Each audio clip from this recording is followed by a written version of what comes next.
ভাই এই লোকটার থেকে শিক্ষা নেন। এই যে লোকটা আছে না কাজ করে খায়, এই যে দেখেন এই লোকটা কাজ করে খায়, যা মানে হালাল ইনকাম আর কি, যাই খায়। এই যে 1 নাম্বার বোট খাওয়ায়, টমেটো খাওয়াইতেছে, লেবু দিয়া আমের ভর্তা খাওয়াইতেছে। যারা এই দেশে চুরি করেন না বিভিন্ন অফিসে বসে বসে, ওই যে ঘুষ খায় না আর কি, এটা চোর কয় না, যে শিক্ষিত চোর তাগরে শর্মে আমরা চোর কই না। এই তাগরে আমি পরামর্শ দিতেছি, এই যে দেখেন এরকম কাজ করেন। এই যে দেখেন এটি বাড়িতে আম কাটবেন, কাটতে এরকম ভর্তা বানাই লইবেন, 1 নাম্বার ভেজাল মুক্ত আম, এটি খাইবেন, খাইবেন, ভালো থাকবেন।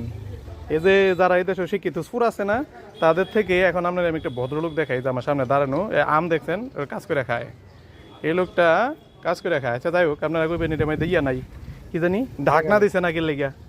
আচ্ছা ঢাকনা দিছে নাকি লেগে ইটাই মানে ইয়া। এই যে দেখেন ডাক্তার ব্যবস্থা, এই যে ডাকনার ব্যবস্থা করতেছে, দেখছেন এই যে ডাকনার ব্যবস্থা করতেছে, এবং এগুলিও ভবিষ্যতে ডাকনা দিবে, ঠিক আছে। তো উনি অন্তত পক্ষে মানুষের এই ধরনের ক্ষতি করে না, লেবাস টেবাস পিনটা বড় বড় গাড়িতে নামে না, কাজ করে খায়। মানে সাধারণ যারা যারা জনসাধারণ অসাধারণ যারা হন নাই, তারা এটা বুঝতে পারবেন যাদের দ্বারা জনগণের উপকার হয়। অর্থাৎ এরকম ভাবে ওনার থেকে শিক্ষা নেন এবং কাজ করে খান।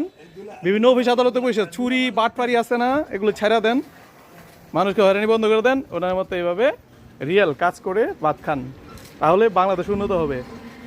ওই ডক্টর ইউনূস স্যার উনি বসে বসে একলা উন্নতি করতে পারবো না।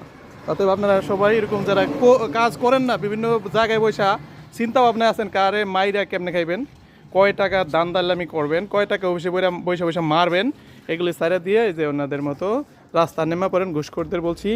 আর যারা হচ্ছে দুর্নীতিবাজ আছে না দেশে, তাদেরকে বলছি এইটা অনেক ভালো, ঠিক আছে, কাজ করে খান। ধন্যবাদ সবাইকে।